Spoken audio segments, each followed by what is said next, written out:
अस्सलाम वालेकुम व्यूअर्स, मैं हूं आपका होस्ट ज़हीर अब्बास। आप देख रहे हैं मेरा YouTube channel learning study centre IOB. हम आपके लिए लेके आते हैं हर नई वीडियो में नया प्रैक्टिकल और बहुत ही आसान तरीके से हम आप लोगों को परफॉर्म करवाते हैं और ऐसी वीडियो लेके आते हैं जो कि आप लोग घर बैठे भी इसको परफॉर्म कर सकते हैं। बच्चे ऐसे होते हैं जो कि प्राइवेट मास्टर कर रहे होते हैं, तो हम उनके लिए ये वीडियो इसलिए लेके आते हैं ताकि वो घर बैठे ही इसको परफॉर्म कर सकें और उनकी लैब रिपोर्ट तैयार कर सकें। हम इस एक्सपेरिमेंट में हम वेवलेंथ फाइंड करेंगे स्पेक्ट्रल लाइंस की, जो कि हाइड्रोजन की स्पेक्ट्रल लाइंस हैं, और बामर लैंप और डायफ्रैक्शन ग्रेटिंग को यूज़ करते हुए डिफरेंट वेवलेंथ्स को, डिफरेंट कलर्स की वेवलेंथ फाइंड करेंगे इसमें। तो सबसे पहले मैं आपको अपैरेटस के बारे में बता देता हूँ कि अपैरेटस में हमारे पास क्या क्या है। तो ये हमारे पास बामर लैंप है, इसको सप्लाई मिलती है यहाँ से। जब करंट हम इसको ऑन करेंगे स्विच इसका, तो यहाँ से हमारे पास इलेक्ट्रॉन्स जो हैं वो फॉरवर्ड होंगे। इलेक्ट्रॉन्स, फ्री इलेक्ट्रॉन्स जो हैं वो इस बामर लैंप के अंदर जाएंगे। यहाँ से हाइड्रोजन सेपरेट होता है, ऑक्सीजन सेपरेट होता है, क्योंकि इस बामर लैंप के अंदर हमने हाई प्रेशर से हाइड्रोजन के और ऑक्सीजन के वेपर्स इसमें हमने इंजेक्ट किए हुए हैं। तो जैसे ही हमारे पास यहाँ से वाटर वेपर्स कंडक्ट करते हैं इलेक्ट्रिसिटी को, तो वो हाइड्रोजन अलहदा हो जाती है और ऑक्सीजन अलहदा हो जाती है। जो हाइड्रोजन अलहदा होती है, जब वो एक्साइटेड स्टेट के ऊपर उसके इलेक्ट्रॉन्स जाते हैं और फिर वो डी एक्साइटेड होते हैं। तो इलेक्ट्रॉन्स जब एक्साइटेड स्टेट पर जाते हैं तो आप एनर्जी लेते हैं, और जब दोबारा डी एक्साइटेड होते हैं तो एनर्जी रिलीज़ करते हैं। किस फॉर्म में रिलीज़ करते हैं? वो लाइट की फॉर्म में रिलीज़ करते हैं। तो यहाँ पर हमारे पास एक लेंस लगा हुआ है, तो वो जो लाइट की फॉर्म में एनर्जी रिलीज़ करेंगे वो इस लेंस में पास करेंगे। फिर यहाँ पर हमारे पास एक स्लिट लगी हुई है, जो कि हमने फर्स्ट ईयर की बुक में यंग्स डबल स्लिट एक्सपेरिमेंट किया था, ये वही स्लिट है। उसके बाद एक और लेंस है हमारे पास यहाँ पर लगा हुआ है। फिर हमारे पास यहाँ पर एक डायफ्रैक्शन ग्रेटिंग है, जिसकी फाइन लाइंस जो 1000 पर सेंटीमीटर है इसमें। फिर उसके बाद हमारे पास एक और लेंस लगा हुआ है। फिर देन उसके बाद एक स्क्रीन लगी हुई है, जिसके ऊपर हम ये एक्सपेरिमेंट की वैल्यूज़ ऑब्ज़र्व करेंगे। जो स्पेक्ट्रल लाइंस हमारे पास बनेंगी और वहाँ से लेंसेज में से पास होंगी, स्लिट में से पास होंगी, और फिर लेंसेज में से पास होकर अपना पाथ क्लियर करके यहाँ से डायफ्रैक्शन ग्रेटिंग में से पास आउट होकर इस स्क्रीन पर डिस्प्ले करेंगी। तो अब मैं आपको ये ऑन करके दिखा देता हूँ। ये अब हमने डायफ्रैक्शन इसका ऑब्ज़र्व करने के लिए हमने बामर लैंप को ऑन कर लिया है।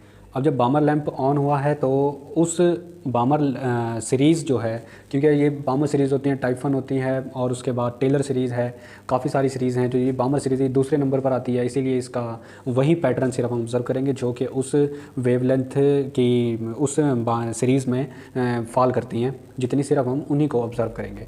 तो यहाँ पर जब इलेक्ट्रॉन्स जो उसको एक्साइटेड और डिक्साइटेड का फिनोमिना होगा, वहाँ से लाइट्स जो हैं वो ऑब्ज़र्व होंगी, लेंसेज की तरफ कन्वर्ज होंगी, डाइवर्ज होंगी, फिर यहाँ पे स्लिट्स के अंदर से पास होगा।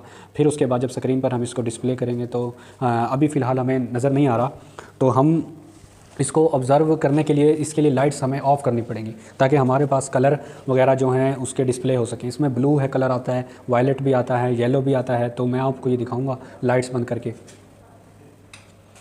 तो कैमरे की लाइट है, लेकिन फिर भी कुछ ना कुछ नज़र आ रहा है। तो अगर यहाँ पे आप देख सकें तो इसके अंदर इतना ज़्यादा क्योंकि नज़र नहीं आएगा, क्योंकि कैमरे का फ्लैश ऑन है। तो फ्लैश ऑफ करके देखते हैं।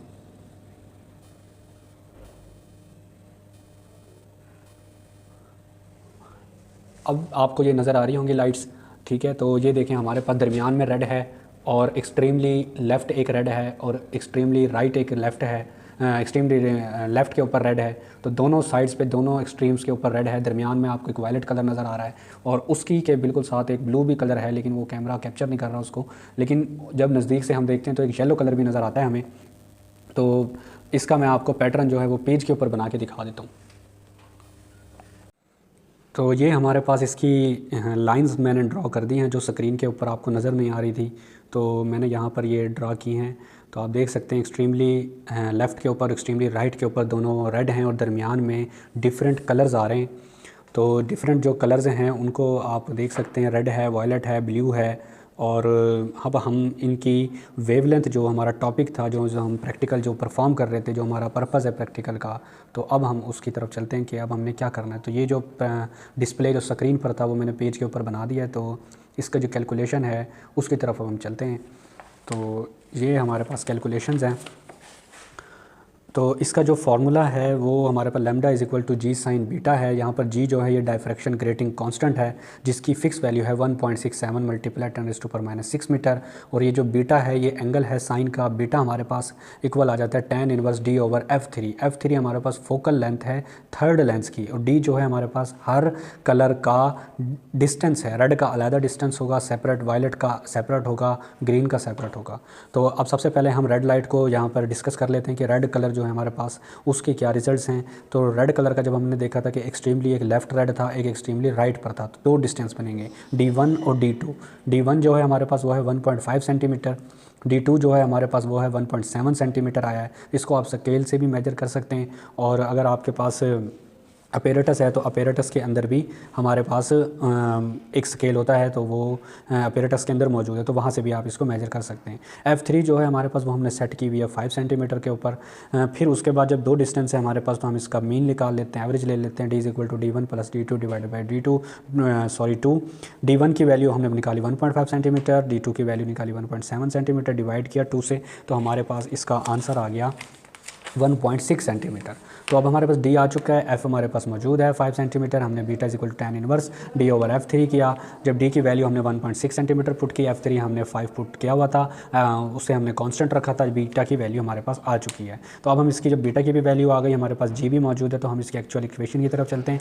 ये lambda is equal to ji sine beta था। G की वैल्यू हमारे पास है diffraction grating constant 1.67 multiply 10⁻⁻⁶। Sine beta की वैल्यू हमने ऊपर निकाल ली है 17.74। वो अब जब हमने पुट की तो इसकी वैल्यू है 589 नैनोमीटर। अब ये नैनोमीटर हमारे पास होता है 10⁻⁹। यहाँ से अगर कैलकुलेशन में नहीं आता तो इसको आप नैनोमीटर बना लीजिएगा। उसके बाद ब्लू कलर की सेम इसी तरह से हम D1 D2 निकालेंगे। F3 हमारे पास कांस्टेंट है, D की वैल्यू फिर एवरेज से निकालेंगे हम। उसके बाद बीटा की value same as it is हम निकालेंगे। जो D निकलेगा हमारे पास, बीटा सिर्फ चेंज होता रहेगा। उसके बाद हमारे पास लैम्डा की वैल्यू एक और आ जाएगी। फिर इसी तरह से ग्रीन कलर की निकालेंगे, फिर ग्रीन कलर हमारे पास आ जाएगा। फिर हमने जब इसके परसेंटेज एरर निकालेंगे ताकि हमें पता चल सके कि इसका एरर कितना आया है। तो परसेंटेज एरर हम किस तरह से निकालते हैं, actual value minus calculated value divided by calculated value, तो और मल्टीप्लाई 100 भी करेंगे। तो एक्चुअल वैल्यू हमारे पास ये थी, कैलकुलेटेड ये थी, कैलकुलेटेड ये थी, 100 कर दी, मल्टीप्लाई कर दी हमने 100 से। तो उसके बाद हमारे पास ये एरर आ गया 10.2%। तो अब ये रेड कलर का जो हमारे पास जो एक्चुअल वैल्यू थी वो थी 656, लेकिन जो कैलकुलेटेड वैल्यू थी वो 589 आई थी। तो हमारे पास एक्चुअल वैल्यू नीचे है और ऊपर है। तो जो एक्चुअल वैल्यू हमें पता है, जो बुक्स के अंदर, नोट्स के अंदर, लैब रिपोर्ट्स के अंदर जो मैनुअल में मौजूद हैं, उनके अलावा जो हमने निकाली सेपरेटर्स से इस प्रैक्टिकल को यूज़ करते हुए, वो 589 थी, और जो एग्जैक्ट है एक्चुअल है वो 656 है। तब हमने एरर निकाला तो 10.2%। ये रेड कलर का एरर था। इसी तरीके से हम ग्रीन कलर का भी निकाल लेंगे, ब्लू का भी निकाल लेंगे, ग्रीन का भी निकाल लेंगे, तो हमारे पास परसेंटेज एरर निकल आएंगे।